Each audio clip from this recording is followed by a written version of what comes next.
Cijeruk, sebuah desa di lereng pegunungan yang tenang, tapi di balik hijaunya pemandangan siang hari, tersimpan kisah kelam yang membuat bulu kuduk merinding. Warga setempat percaya ada satu aturan yang tidak boleh dilanggar saat melintas di sana pada malam hari, yaitu jangan pernah menyapa orang yang membawa ember. Beberapa tahun lalu, seorang pemuda di daerah ini kehilangan kendali atas pikirannya, entah karena masalah keluarga, tekanan hidup, atau bisikan gelap yang tidak terlihat. Tak ada yang tahu pasti. Namun, pada suatu malam, tragedi itu terjadi. Ia menghabisi nyawa ayah kandungnya sendiri.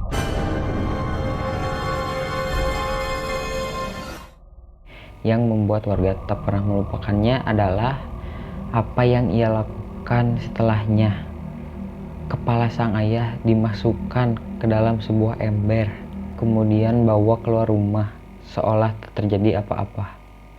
Warga yang melihatnya malam itu membeku, seakan tak percaya apa yang sudah terjadi. Sejak saat itu, cerita ini menyebar, dan Cijeruk tak pernah sama lagi. Seorang warga tua pernah bercerita, malam itu ia pulang dari kebun, hanya ditemani lampu senter kecil. Dari kejauhan, ia melihat sosok membawa ember, berjalan pelan di pinggir jalan. Saya mau nyapa, katanya, tapi entah kenapa, lidah ini keluh. Saat ia melewati, ia mencium bau anyir, seperti besi berkarat.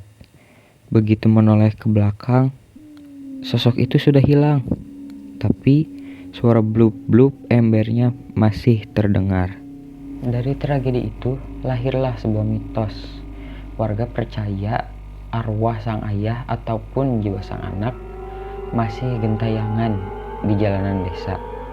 Konon pada malam tertentu, terutama saat bulan tertutup awan, ada sosok yang berjalan membawa ember. Tak ada suara langkah, hanya bunyi blup-blup air di dalamnya. Mereka bilang, jika saat itu Anda menyapa, walau hanya sekedar malam Pak atau hati-hati di jalan, maka sosok itu akan berhenti. Lalu pelan-pelan ia akan menoleh. Dan yang Anda lihat bukan wajah manusia. Tentu saja sebagian menganggap ini hanya cerita rakyat.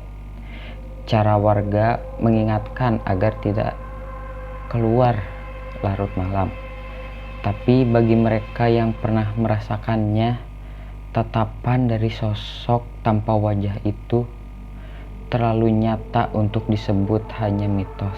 Jadi jika suatu malam Anda lewat Cijeruk dan melihat seorang membawa ember di tepi jalan, maka ingatlah satu hal, tetap berjalan, jangan menoleh, dan jangan pernah menyapa. Setiap desa punya ceritanya sendiri, dan setiap cerita punya pesan yang tersembunyi. Di Cijeruk, pesan itu sederhana, jangan usik yang tidak perlu diusik. Karena kadang yang berjalan di samping kita bukanlah manusia.